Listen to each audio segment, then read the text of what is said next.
रात में सोते समय बहुत सावधान हो जाना चाहिए उपासक को। वैसे तो हर समय सावधान, पर सोते समय ऐसे सावधान होना चाहिए जैसे मृत्यु के समय योगी जन अपने सारे इंद्रियों को समेट लेते हैं और अपने स्वरूप में, अपने प्रीतम के स्वरूप में लगा देते हैं।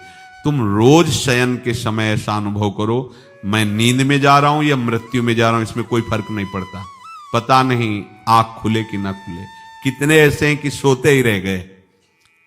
आप अब बेहोशी की हालत में जा रहे हैं, नींद में जा रहे हैं, तो एक समय रखो कि आप अपनी शैया पर इतने समय ही जाएंगे। एक नियत समय रखो। हमने देखा है साधुकों का एक समय होता है कि 10 बजे हमें लेट जाना है, सोना नहीं, लेट जाना है और लेटे हुए भगवत चिंतन करना। अब जब सो गए तो सो गए, नहीं सो गए तो उसमें हमें टेंशन नहीं लेना। अभी नींद नहीं आई, 10:30 बज गए, 11 बज गए, ये नहीं। आंख मूंदी, मंत्राकार वृत्ति, तो बिना नींद की गोली के सो जाओगे। यह है ऐसा। भजन में मन लगाओ, सो जाओगे। जिनको नींद ना आती हो उनके लिए सही दवा है, आप नींद का चिंतन न करके प्रभु का चिंतन करने लगो। देख लेना आप कब सो गए पता नहीं चले। और अगर सौभाग्य से नींद ना आई तो नींद में जो इंद्रियों को पुष्टता मिलती है वो होता है संसार का विस्मरण।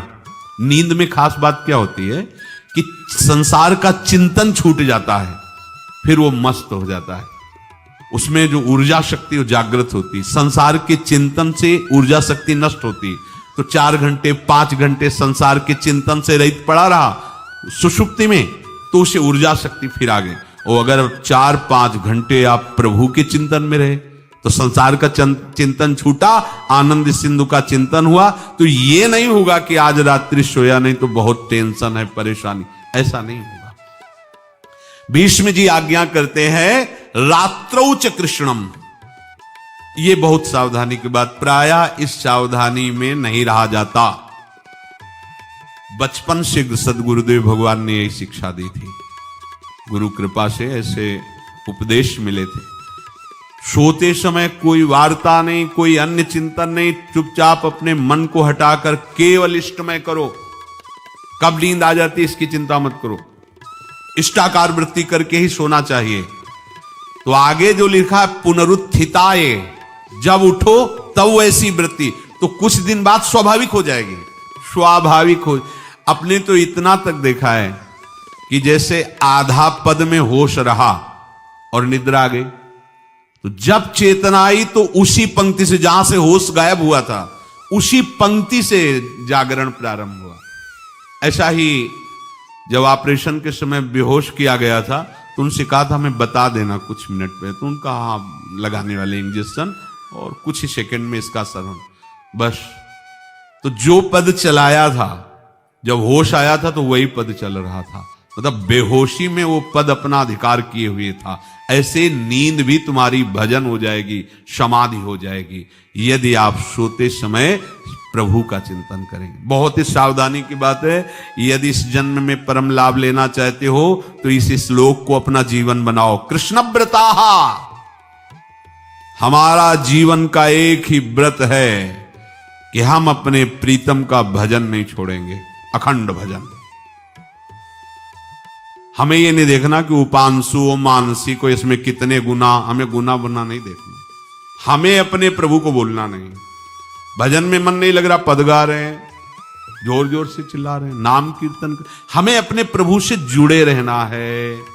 कृष्ण व्रताः, कृष्ण मनुस्मरन्तो, हमारा निरंतर स्मरण चले, बस ये प्रयास रखना है। जब निरंतर स्मरण की बात कह दी तो फिर आगे कुछ कहना नहीं चाहिए, पर खास बात इसीलिए कहा जाता है कि आप समझ जाओ। रात्रौ च, जब कोई भी ब्रह्मचारी, कोई भी उपासक, कोई भी बैरागी, त्यागी, महात्मा सोते समय सावधान हो गया तो उसकी रात्रि बहुत गलत जाएगी। खास जब आप सैया पे शयन करते उस समय असावधानी हुई तो विकार छा जाएगा, ध्यान रखना। आपका चिंतन गलत हो जाएगा, आपकी चेष्टा गलत हो जाएगी, जागृत में ना सही तो स्वप्न में। आप सावधान उस समय जरूर रहिए। और उतना ही विश्राम कीजिए जितना आवश्यक हो। व्यर्थ में करवटें मत बदलिए, ये उपासक का स्वरूप नहीं होता। रोगी है तो बात अलग है, बड़े असाध्य रोगों से, नहीं तो ऐसी दिनचर्या नहीं होनी चाहिए। कै बजे? 3:30, अभी आधा घंटा तो है, फिर कमर ओढ़ लिए, ये साधक का नहीं होता। उचित समय, जो मान लो 4 घंटा विश्राम का, तो अब ये नींद का विषय आओ या ना हो, हम तुम्हारे लिए पुष्प बिछा के नहीं बैठेंगे कि आ जाओ आ जाओ, नहीं आई तो अब ये नहीं गया, अब इतने समय नहीं आई थी, अब 4 बजे उठने के समय कैसे नहीं, ये फेंका। उसमें विचार नहीं किए, पहले फेंको और सैया से नीचे उतरो, भूमि को प्रणाम करो, आगे बात नहीं। वो फिर आपको ऐसा होता है 10 मिनट में तो कोई बात नहीं, 10 वो पार कर देगा, घंटा दो। रात्रौ च कृष्णम पुनरुत्थिताय, ये नियम लीजिए, सोते समय आप बिल्कुल मृत्यु दशा की स्थिति लाइए, जैसे मरने वाला नहीं होता, सब जगह से मन हटाकर, और सच्ची है, पता नहीं आंख खुले कि ना खुले, ये बड़ा धोखे का जीवन है। ये ऐसे हजारों लोग सोए और सोते ही रह गए। हमको धोखे में नहीं रहना, सुबह जग जाएंगे तो फिर भजन करेंगे, लेकिन हम बिल्कुल तैयारी में। तो जब ये था कि किडनी कभी भी फेल हो सकती, तो हमें ज्ञान तो था नहीं ऐसा उस समय, तो हम रात्रि में जब शयन का सो, तो कपड़े कौन थे, कोई पैंट शर्ट थोड़ी था, सब हटा चला, ऐसे रज लगाई, राधा वल्लभ जी को ऐसे बांधा, चरणामृत लिया, पूरी तैयारी में, क्योंकि पास कोई था नहीं, तो ये होता था कब मर जाए, कैसे बताएं कितना सुख, एकदम युगल चरणारविंद में तदाकार होते ऐसे। वो इसीलिए कहते हैं कि प्रतिकूलता और अव्यवस्था और दुख ये भगवत प्राप्ति का प्रधान साधन है। अव्यवस्था, प्रतिकूलता और दुख, ये अभ्यास उसी से। जब शाम के शयन करते तो पहले वृंदावन को प्रणाम करके और ऐसे भावना में प्रिया प्रिया कहते कि जैसे भी आपके हैं, अगर शरीर छूट जाता है रात्रि में तो आप धोखा ना करना, आप बुला लेना पहले। और कैसे बताओ उस समय कैसे भाव होते थे, कोई पास नहीं, कोई सुविधा नहीं, 1 रुपया नहीं, तो एकदम दैन्यता, एकदम कितना सुख मिलता, वो एकदम केवल भगवद आश्रित। तो रात्रौ च कृष्णम पुनरुत्थिताय, ये बहुत पकड़ने वाली बात है। रात्रि के समय कोई और चिंतन न बनने पावे, देखो आप, और उस समय खास करके विषय चिंतन बनता है, ध्यान रखना। दिन भर लड़ते रहोगे इंद्रियों से, और जब आप शयन के समय जाओगे तब वो अवसर ढूंढेंगी और आपको विषयों में फंसाने की चेष्टा करेंगी। कोई क्रिया या पूर्व में कोई क्रिया या कोई दृश्य या कोई बात, अगर कहीं मोबाइल से मित्रता है और बगल में रखा है तो भूल जाओ, रात्रौ च कृष्णम पुनरुत्थिताचे। जब तक नींद नहीं आती तब तक फिर वो ऐसी सामग्री डाल देगा तो बर्बाद हो जाओगे। साधक मान लो, हमारी प्रार्थना मान लो, हम मानते हैं कि आज के समय में यंत्र का बहुत बड़ा प्रभाव है।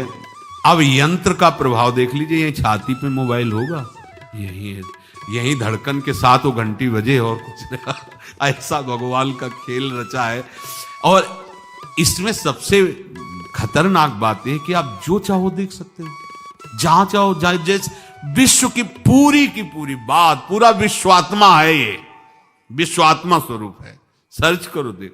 अब अगर साधक सावधान नहीं है तो समाज में तो ऐसे कट गया। अब एकांत में जब शयन के समय गया, उस समय मन आपको फंसाने की चेष्टा। प्रार्थना है, अगर आपके पास मोबाइल हो तो एक उसका समय रखो। अगर आपको ऐसा लगता है कि कोई परिस्थिति आ जाए, हम स्विच ऑफ किए हैं, तो एक और मोड कहते हैं, कोई फ्लाइट मोड दो, क्या मोड में लगा दो, सीधे मत रखो, मोड में लगा दूर रख दो। आप अपने चित्त को प्रभु में जोड़िए। रात्रि के समय मोबाइल का प्रयोग मत कीजिए। मान लीजिए रात्रौ च कृष्णम पुनरुत्थिताय, सुबह उठते ही आपको कुछ चिंतन नहीं करना।